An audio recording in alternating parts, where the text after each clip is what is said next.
김성환의 시사야에서 챙겨가세요. 하루를 마무리하는 시간 꺼내보는 당신의 지식 창고. KBS 1라디오 김성환의 시사야.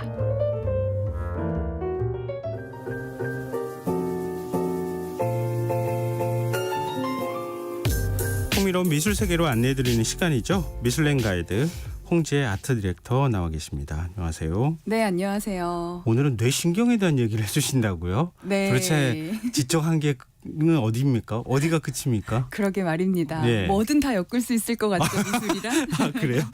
야, 세상은 뭐 다 미술로 통하니까요. 오세요? 미술과 뇌신경. 글쎄요, 어떤 관계가 있을까요?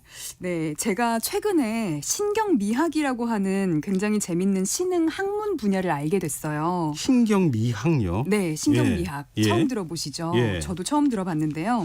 그동안 제가 현대미술은 개념이나 의미가 중요하다는 이야기를 재차 강조했었는데요. 사실 와닿지 않는 분들도 계셨을 거예요. 네. 좀 현대미술은 영 이상하구나 이러고요. 물론 현대미술은 더 이상 아름다운 것을 가치 있게 보지만은 않습니다. 다시 말해서 아름답기만 한 것들이 더 이상 역사 속에서 중요한 자리에 남아있지 않은데요. 네. 그럼에도 불구하고 뭐 역사 속에서 가치가 어쨌든 간에 우리는 본능적으로 아름다운 것들을 찾고 그런 걸 봤을 때 기분이 좋긴 한 것 같거든요. 네. 그래서 미술사 속에서 뭐 어떤 가치가 있고 미술 시장 속에서 또 뭐 가격이 어떻고 이런 거랑 상관없이 아름다운 것을 보고 기분이 좋은 현상에 대해서 신경미학을 기반으로 우리 미술랭 가이드 청취자분들께도 소개해드리고자 오늘 준비를 해봤어요. 그럼 신경미학 그냥 직관적으로 생각할 때는 네. 신경의학과 미학이 합쳐진 거다. 미술이 합쳐진 거다. 뭐 이렇게 이해하면 되나요? 맞아요. 그냥 쉽게 생각해서 미학적인 어떤 경험을 했을 때 어떤 신경의 한 곳이 뭐 작동을 하거나 우리가 뇌가 어떤 반응을 뇌 보이느냐. 반응에 대해서 그런 게 있을까? 이제 이런 질문으로 시작된 학문인데요. 예. 여러 가지 연구 결과들이 나왔어요. 예. 우리는 왜 아름다움을 추구할까? 혹은 우리는 어떻게 아름다움을 체험할까? 이러한 미적 경험의 실체에 대한 관심이랑 탐구는요. 주로 이런 신경적인 게 아니라 철학이나 인문학 속에서 이제 많이 연구가 됐었던 것 같거든요. 아주 잘 모르겠어요. 그렇죠. 왜 그러니까 아름다운 걸 철학 쪽에서 철학은 사실 답이 없는 문제잖아요. 네. 그러니까 철학적 연구만 많이 진행이 되었었는데요. 최근에 이 신경과학 분야에서도 이제 이런 연구를 시작을 했는데 미적 경험과 뇌 반응 간의 관계를 연구하는 학문이죠. 네. 이 신경미학이라는 학문을 창시한 그 학자는 바로 런던 대학의 세미르 제키라는 교수인데요. 네. 미술 작품에 나타나는 미적 특성과 이제 그거를 볼 때 일어나는 뇌 반응에 대한 결과를 발표를 했습니다. 네. 미적인 거를 바라볼 때 반응하는 뇌신경이 있을 거다. 이제 이런 가설로 처음 시작을 한 게 1994년이에요. 꽤 오래되기는 했지만 네. 그래도 학문의 역사로 치면은 그렇게 사실 또 오래된 아주 건 짧은 아니죠. 거죠. 예. 이때부터 2004년까지 10여 년을 이제 신경미학의 전기, 그러니까 전기 후기 이제 이렇게 구분을 하는데요. 네. 전기와 후기의 구분은 재밌게도 기술의 발달로 나뉩니다. 어떤 기술의 발달요? 뇌의 그 단층을 촬영하는 신경 영상 기술 있잖아요. 뭐 이를테면 아. MRI라거나 이제 뭐 RMRI 뭐 이렇게 네, 얘기하거든요. 맞아요. 네, 맞아요. 그러니까 우리 뇌에서 네. 우리 그 자기 공명 영상 찍듯이 찍는데 맞아요. 찍으면 우리 뇌의 어떤 부위가 활성화돼서 반응을 보이느냐 맞아요, 이걸 맞아요. 확인할 수 있다고 제가 네. 알고 있거든요. 맞습니다. 네. 정확히 맞고요. 뇌의 단층을 이제 촬영할 수 있는 기술이 나오기 전에는요. 분명 미를 관장하는 뇌 영역이 있을 텐데 하고 생각은 하지만 네. 직접 촬영을 할 수는 없으니까 사실은 이제 그 과학적이라기보다는 조금 더 서술적 신경미학 이제 이렇게 전기를 나누는데요. 네. 그래서 그때는요. 시각적인 정보만을 중점적으로 처리하는 시각뇌 비주얼 브레인이라는 게 있을 거다. 그래서 색이나 명암, 형태 등 다양한 속성들의 반응을 한다는 건데요. 네. 논리적 가설이기는 하지만 이제 좀 아름다움이랑은 좀 다른 얘기이기는 해요. 왜냐하면 뭐 특정 영역이 색에 반응한다, 명암에 반응한다 이런 거는 뭐 아름답다라는 거랑은 또 다르잖아요. 그렇죠. 예. 그냥 반응하는 곳이 있을 뿐. 예. 그래서 사실은 이게 미학의 영역에서는 크게 의미가 없었어요. 근데 확실히 신경 영상 기술이 발달하면서는 미학신에서도 의미 있게 생각되는 연구들이 쏟아지는데요. 2004년에 서로 다른 학자들의 연구가 3개가 발표가 됩니다. 제키라는 이제 그 연구자는 장르별로 그리고 바타니안이라는 연구자는 구상과 추상을 나눠서, 그리고 셀라콘데는 사조별로 나눠서 그림의 아름다움의 척도를 평가하게 하는데요. 네. 예술 작품의 이미지를 자극으로 삼은 최초의 신경 영상 실험들이죠. 그러면은 그림을 보여줘요. 네. 우리 뇌에서 어느 부위가 활성화되느냐. 네. 그러면 거기가 우리가 아름다움을 관장하는 맞아요. 기구인가 보다. 네. 뭐 이렇게 되는 거예요. 공통적으로 반응을 한다고 하면. 네. 네, 그 실험에 대해서 좀 말씀을 드릴게요. 세 네. 개나 있기는 한데요. 그 신경미학의 창시자인 제키의 연구를 설명드리려고 하는데요. 네. 피험자들에게 장치를 부착한 다음에 그 MRI 안에 들어가게 하는 거예요. 네. 그리고 그 다양한 장르의 작품을요. 뭐 장르라고 하면은 뭐 이렇게 초상화도 있고 풍경화도 있고 추상화도 있고 이제 이런 장르의 작품들을 네. 300점을 준비한 다음에 2초 간격으로 보여줍니다. 2초마다 이렇게. 착착착 예. 이렇게 보여주면서 예. 그걸 볼 때마다 피험자들은 순간적으로 아름다워, 추해, 보통이야 이거를 이제 버튼을 누르는 거죠. 그러면은 그 300점의 작품이 아름다운 것, 추한 것 이렇게 나뉘어지잖아요. 예. 그렇게 나눠진 거를 다시 한번 피험자들에게 보여준 다음에 예. 이 아름다운 것을 볼 때와 추한 작품을 볼 때 뇌에서 어떤 반응이 일어나는지 관찰을 하는 거예요. 결과는 어땠을까요? 글쎄요. 결과까지는 제가 제가 그래도 소개를 드린다는 얘기는 예. 그냥 랜덤으로 반응하는 게 아니라 뭔가 특정 반응한다 이제 이런 게 과학적으로 있으니까 뭔가 소개를. 얘기할 추론할 만한 뭔가의 네. 부위의 반응들이 일어나기 시작했다. 맞아요. 예. 근데 그게 굉장히 재밌는 게 예. 아름답다고 평가하는 작품군들을 볼 때 특정 두뇌 부위가 활성화되기는 하는데요. 그 부위가 바로 내측 안화 전두엽이라는 곳인데요. 네. 어떤 장르든 장르랑 상관없이 네. 아름답다라고 느끼는 경우에 여기가 활성화된다고 해요. 음. 근데 진짜 재밌는 거는요. 네. 이 그 중추가 어디냐면 다양한 보상을 받았을 때 활성화되는, 그러니까 다시 말해서 쾌를 일으키는 보상회로라고 해요. 그러니까 이게 뭐냐면 쾌락중추 뭐 이렇게 얘기하는 그런 맞아요. 건가요? 돈을 받았거나 아니면은 성욕이 충족되거나 예. 그럴 때 자극되는 쾌락 중추가 아름다운 그림을 봤을 때도 동일하게 활성화된다는 거죠. 그러니까 우리가 아름다움에 대한 반응을 할 줄 알았더니 네. 쾌락적인 반응밖에 안 하더라. 사람의 뇌는 이렇게 되는 거예요. 반응 밖에라니요. 어찌 보면 이제 아름다움을 봤을 때 아름다움이란 감성이 네. 쾌락적인 감성하고 네. 연결이 맞닿아 된다. 있다는 거죠. 네. 이게 새로운 사실이네요. 네. 네. 그 보상회로라고 하는 것이요. 이제 제가 생각할 때 신경미학자들의 이 발견한 것의 이제 위대한 성취는 그냥 뭐 아름다움도 쾌락 같네 이 정도에서 머문다고 저는 생각을 하지 않고요. 네. 그러니까 인간은 아름다움을 보상이라고 여기도록 만들어져 있네.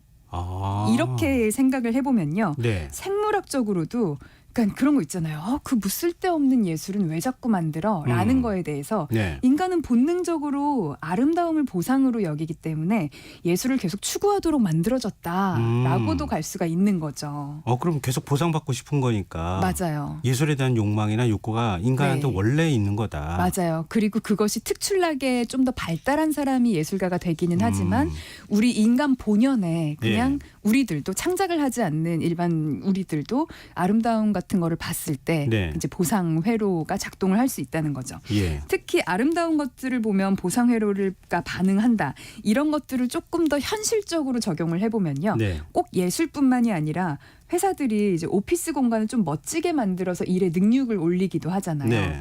혹은 집 안에 이제 인테리어적으로 뭐 멋진 작품을 건다던가 이런 것이 그냥 단지 사치스럽거나 이런 것이 아니라 어떤 면에서는 그러니까 인간의 어떤 쾌랑 이제 좀 맞닿아 있는 부분도 있다는 거죠. 그럼 그 뭐랄까 자기 만족감이 이제 높아지겠네요. 네, 맞아요. 그렇게 해버리면 네. 일의 능률도 자연스럽게 오른다는 거고. 네. 근데 그러면 거꾸로 말하면요, 추하다는 건 어때요? 이 추하다고 평가한 작품을 봤을 때 이제 활성화되는 부위가 굉장히 재밌는데요. 예. 여기는 쾌락중추가 아니라 운동피질 부위가 활성화된다고 예? 해요. 추한 게 운동하고 어떻게 연결이 돼요? 운동피질이 뭐냐면 예. 몸을 움직여서 도피하라는 행동 반응이에요. 그러니까 추한 대상으로부터 자신을 보호하라는 뜻이죠. 도망쳐 이렇게요. 그러면 그것도 미적 감각하고 연결이 되는 거잖아요. 맞아요. 내가 싫어. 그런 거는 나한테 전혀 감각적으로 어떤 자극을 못 주는 거네요. 네. 오. 그래서 이제 아마도 현대미술이 그렇게나 어렵게 이제 느껴지셨던 것이 예. 이런 거랑 좀 관련이 있지 않을까 싶은데요. 예. 그 시각적으로 추하다고 생각되는 작품들도 많잖아요. 현대미술에서는 예. 이를테면 소를 반으로 갈라서 내장을 드러낸다거나 맞아요. 이런 거를 봤을 때 아마도 뇌에서는 운동 피질이 반응을 해서 도망쳐라고 몸이 말하고 있는데 전문가들이나 지식인들이 그 작품을 좋다고 하니 나도 억지로 좋아해야만 할 것 같은데 영 기분 좋은 느낌은 아니라서 역시 미술은 난해하셨을 건데 이제 이것이 아마도 추한 것을 봤을 때 운동 피질의 반응이라고 이해한다면 내가 그냥 무지해서 그런 건 아닌가 보다라고 생각할 수가 있겠죠. 이거는 그 미술품 가격이 폭락할 만한 일인데요. 아니 근데 네. 우리가 아름답다고 느낄 때가 그 쾌락적인 감각을 느꼈을 때 반응하는 뇌의 부위가 활성화된다는 거잖아요. 네네. 그러면 척도라는 것도 있을 수 있잖아요. 척도요. 네. 네. 아름답다고 하는 것도 그러면 활성화되는 정도에 따라서 네. 어느 정도야라고 이렇게 뭔가 단계를 구분할 수 있지 않나요? 일종의 수치화 예. 같은 걸 말씀을 하시는 거죠. 그러니까 상상을 해보자면요. 각 그림들이 사람들의 보상 중추를 얼마나 자극하는지 뭐 이제 수치로 측정을 하다 보면 네. 이걸 미적 레벨로도 수치화할 수 있지 않을까. 그럼 다시 말해서 전 세계인이 가장 아름답다고 생각하는 그림을 줄 세울 수도 있겠네. 과학적으로도 증명할 수 있지 않을까. 이제 이런 상상도 저도 네. 해보았는데요. 네. 근데 사실 신경미학이라는 학명이 생긴 지 얼마 안 되기도 했고요. 연구를 통해서 밝혀낸 바는 아직 걸음마 수준이기는 합니다. 그래서 이제 말씀처럼 수치화까지는 이제 아직은 어려운 단계이기는 한데요. 네. 근데 그걸 만약에 밝혀낸다고 하더라도 크게 의미는 없지 않을까 하는 생각도 드는 게 예. 사람들이 위대한 작품이라고 인식하는 데에는 시각적인 이미지뿐만이 아니라 그 작품 속에 담긴 개념이나 의미 또 작가의 삶이나 역사적 배경 이런 것들이 복합적으로 영향을 끼치잖아요. 네. 그래서 앞서 설명드렸던 시각적으로 아름다운 것을 봤을 때의 이제 그런 보상회로 이제 이것과는 좀 위대한 작품은 다를 가능성이 큰 것 같아요. 그래서 신경미학자들은 이 점을 감안해서요. 이제 계속 하고 있는 연구가 예술 작품을 봤을 때 영향을 받는 게 시각적인 거 이외에도 또 있지 않을까 해서 이를테면 똑같은 작품을 보여준 다음에 말로 이 작품이 세계에서 가장 비싼 작품이에요 라는 이제 정보를 추가로 줬을 때 네. 내가 어떻게 반응하는지 혹은 그것이 더 미적이라고 느끼는지 이제 이런 연구들도 계속해서 진행이 되고 있습니다. 아직 그거는 연구 결과가 이렇게 딱 안 나왔어요? 연구 결과가 이제 나온 연구도 있는데요. 네. 이제 그것이 확정됐다고 말하기에는 또 이제 현대 연구이다 보니까 제가 아직 소개해드리기에는 조금 약간 좀 이렇게 빠르다고 생각을 해서 갑자기 호기심이 생겨가지고 제가 그렇죠. 물어본 근데 거예요. 결과부터 말씀을 드리자면요. 네. 실제로 그런 정보를 받았을 때 네. 더 미적이라고 느낀대요. 아 그래요? 그러니까 더 가치가 있다고 느낀다 이게 아니라 미적인 거를 봤을 때 반응하는 곳이 이런 정보를 들었을 때도 같이 반응할 수 있다라는 가설이 좀 증명이 됐다고는 하더라고요. 뭔가 좀 약간 앞서 우리가 생각했던 거하고는 좀 다른 뭔가가 있구나 이런 생각이 네. 좀 드는데요. 근데 그렇게 되면 그러니까 신경미학이 발전하게 되면 예술가들이 네. 감상하는 사람들의 뇌 반응이 어떻게 일어날 거냐 네. 이것까지 감안을 해서 작업할 수도 있는 거잖아요. 그렇죠. 그게 밝히는 게 가능하다면 이제 그런 작품을 하려는 작가들이 좀 생겨날 것 네. 같아요. 아마 예술가들도 그런 게 궁금할 것 같은데요. 그러니까 뭐 명화 중에 어떤 게 더 뭐 그래 이런 것보다도 내 작품을 봤을 때 감상자들이 어떤 반응을 일으킬까?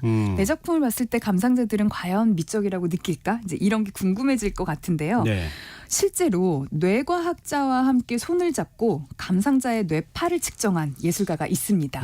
있어요, 실제로. 네. 바로 최고의 행위 예술가로 꼽히는 마리나 아브라모비치라고 하는 세르비아 출신의 여성 예술가인데요. 네. 아마도 이름은 생소하신 분들이 많으실 거예요.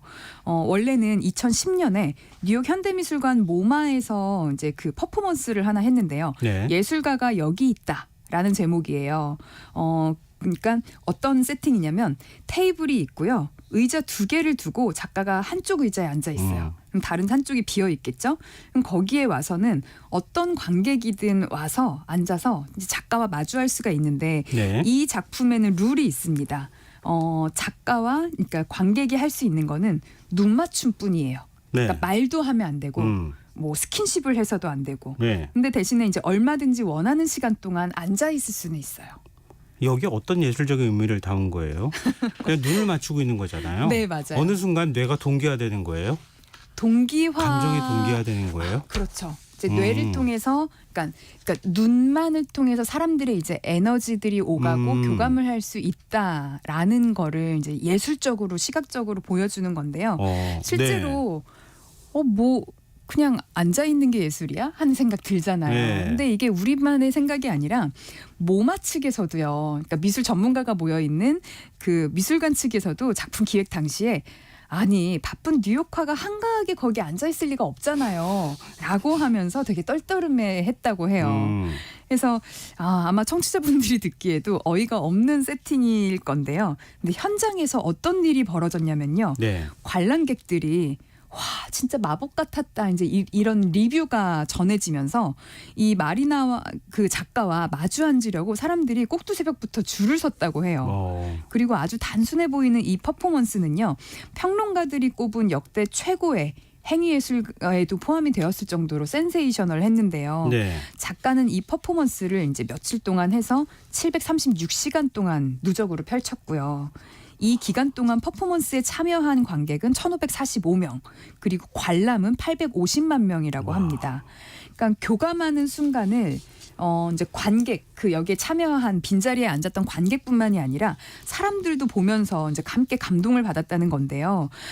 아마 그 꽤나 많은 분들이 이 퍼포먼스 영상 보셨을 수도 있으실 것 같아요. 네. 아직 못 보신 분들은 그 유튜브에서 아브라모비치라고 검색하시면 보실 수가 있는데 빨간 드레스를 입고 있는 여인이 나오는 영상이 하나 있거든요. 한번 찾아보시는 것도 좋을 것 같아요. 이걸 아마 제가 볼 때는 방송의 소재로 삼지 않았을까 싶은데요. 국내 한 종편이 네. 이렇게 그 상대편하고 눈 맞추는 거를 네. 가만히 거의 그런 같은 거를 컨셉을 했던 거 아마 그런 적이 나요. 있다면 예. 이 영상을 모를 리가 없을 거예요. 방송을 하신 분이라면. 그래서 네. 그런 거를 아마 차용하지 않았을까 싶은데요.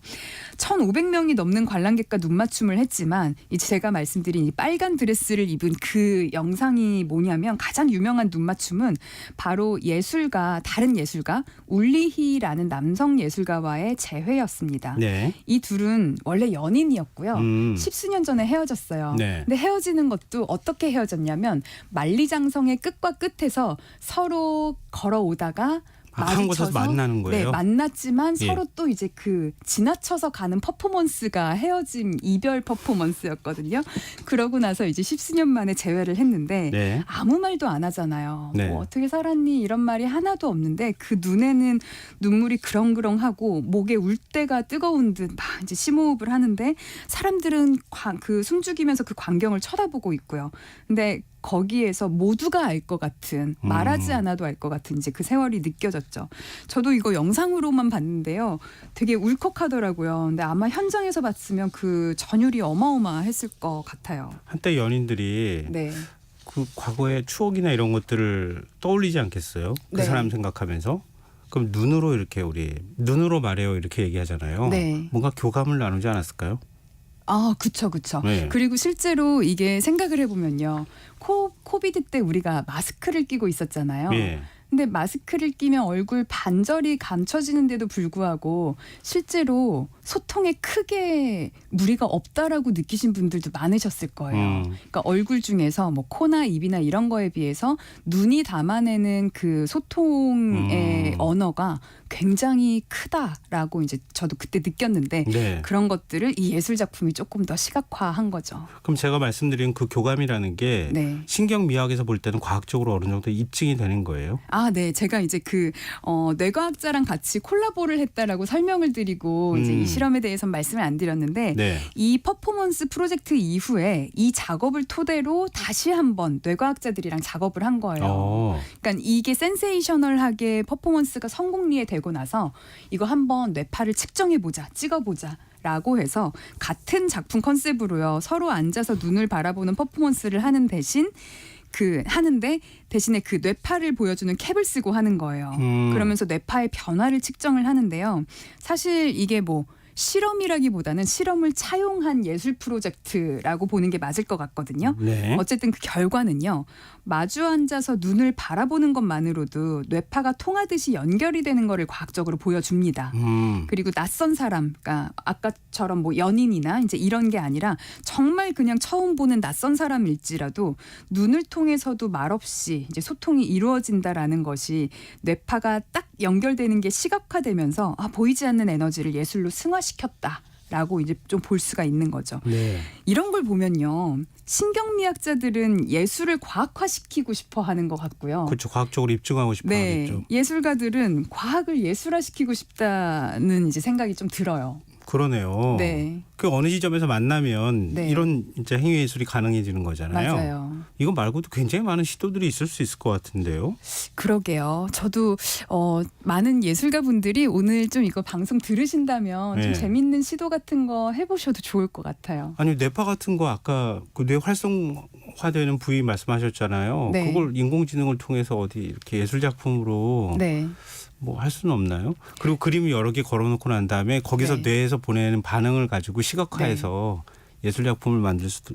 제가 왜 그걸 소장님께서 고민하죠? 한번 지금 막 그 아이디어가 막 샘솟으시는 것 같은데 예술가처럼. 그러니까 그쵸? 뭔가요 우리가 뭐 잡을 수 있는 시각할 수 있는 뭔가로 바꿀 수도 있잖아요. 네, 맞아요. 네, 과학적 신호를. 네, 저도 그러니까 예술과 과학이 어느 정도 통한다고는 생각했지만 이렇게 뇌 신경과 연결이 될 수 있다는 생각은 안 했었는데 이 신경미학 관련된 논문을 몇 편 읽고 나서 저도 이런 작품도 있을지 않을까 해도 좋지 않을까 이런 게 막 샘솟기는 주변에 하더라고요. 예술가들 많이 있으시잖아요. 네. 아이디어를 좀 주세요. 그래야겠습니다. 근데 얘기를 나누다 보니까 네. 우리 사람만 그럴까? 이런 생각이 드는데요. 아, 맞아요.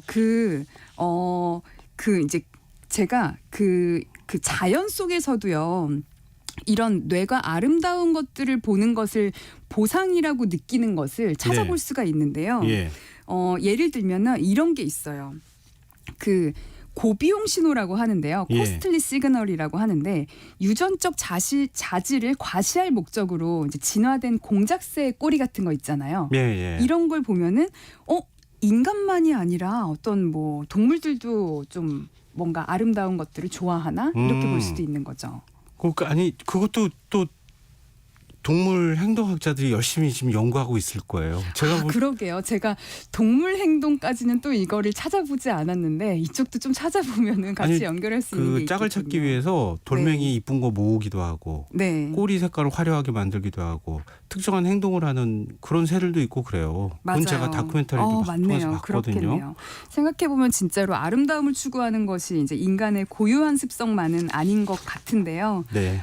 신경미학 연구가 조금 더 많이 이제 좀 발달을 해서 더 다양한 방면으로 인간의 미적 체험을 좀 설명할 수 있는 날 한 번 더 기대해 보겠습니다. 네, 알겠습니다. 오늘 미슐랭 가이드 여기까지 하겠습니다. 홍지혜 아트 디렉터와 함께했습니다. 고맙습니다. 감사합니다. 김성원의 시사용 오늘 순서 여기서 마칩니다. 모바일 쿠폰 당첨자는 홈페이지 공지사항에서 확인하실 수 있습니다.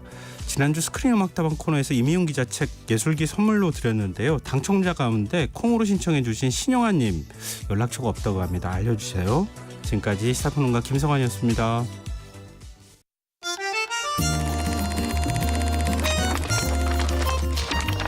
강유정의 영화관, 정여울의 도서관.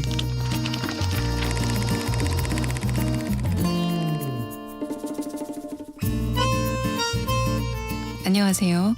무심히 지나쳤던 영화를 돌아보며 삶의 마디를 짚어보는 평론가 강유정의 영화관입니다. 오늘은 요시다 다이아치 감독의 종이달과 함께합니다.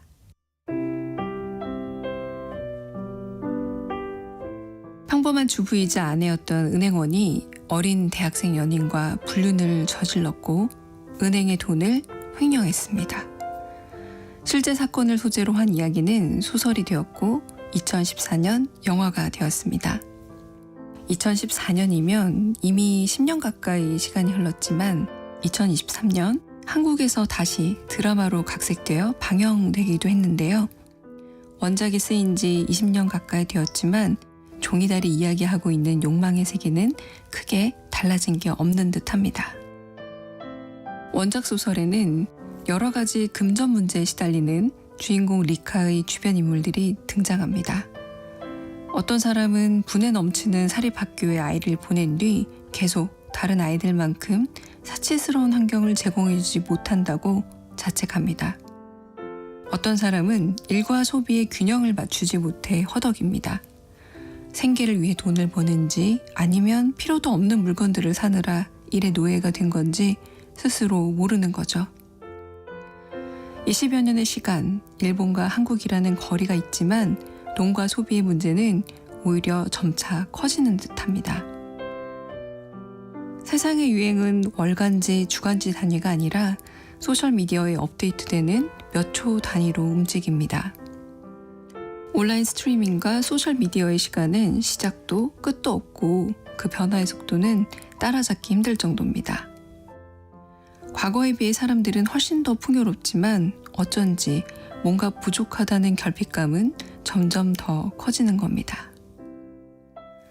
제목이기도 한